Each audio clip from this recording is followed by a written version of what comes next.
मूल्यवान कहानियां में दी गई सभी कहानियां काल्पनिक हैं और इनका उद्देश्य केवल पाठकों को प्रेरित और मनोरंजन करना है। इन कहानियों के पात्र, घटनाएं और विचार वास्तविकता से मेल नहीं खाते हैं।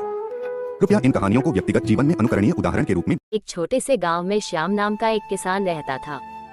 श्याम भगवान का बहुत बड़ा भक्त था।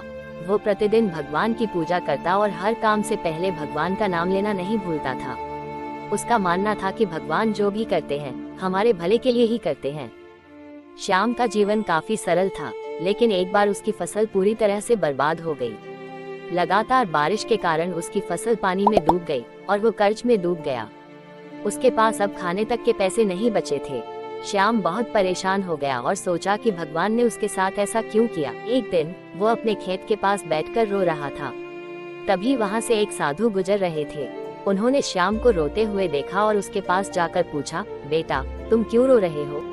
श्याम ने अपनी पूरी कहानी साधु को सुनाई और कहा, मैंने भगवान का हमेशा भला ही सोचा, उनकी पूजा की, फिर भी उन्होंने मेरी फसल बर्बाद कर दी। अब मेरे पास कुछ भी नहीं बचा। क्या भगवान सच में हमारे भले की सोचते हैं? साधु ने मुस्कुराते हुए कहा, भगवान की लीला को समझना आसान नहीं है बेटा। वो जो भी करते हैं उसमें कोई न कोई भलाई छिपी होती है। साधु ने श्याम को एक कहानी सुनाई। एक बार एक राजा अपने मंत्री के साथ जंगल में शिकार पर गया। अचानक राजा के पैर में एक कांटा चुभ गया, जिससे उसे बहुत दर्द हुआ। राजा ने गुस्से में अपने मंत्री से कहा, ये कैसा भला है कि मुझे इतना दर्द हो रहा है? मंत्री ने कहा, महाराज भगवान जो भी करते हैं भले के लिए ही करते हैं। राजा इस जवाब से और क्रोधित हो गया और मंत्री को जेल में डालने का आदेश दिया। कुछ समय बाद राजा फिर से जंगल में गया, लेकिन इस बार वह आदिवासियों के हाथ लग गया जो इंसानों की बलि देते थे।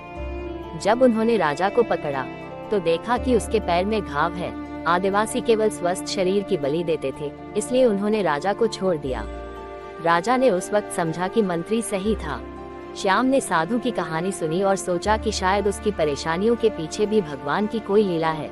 वह साधु के चरणों में गिर पड़ा और भगवान पर अपना विश्वास फिर से जताया। कुछ दिनों बाद श्याम के गांव में एक व्यापारी आया जो बर्बाद हुई फसल से खाद बनाने का काम करता था। उसने श्याम की सारी बर्बाद फसल खरीद ली, जिससे श्याम को अच्छा पैसा मिला।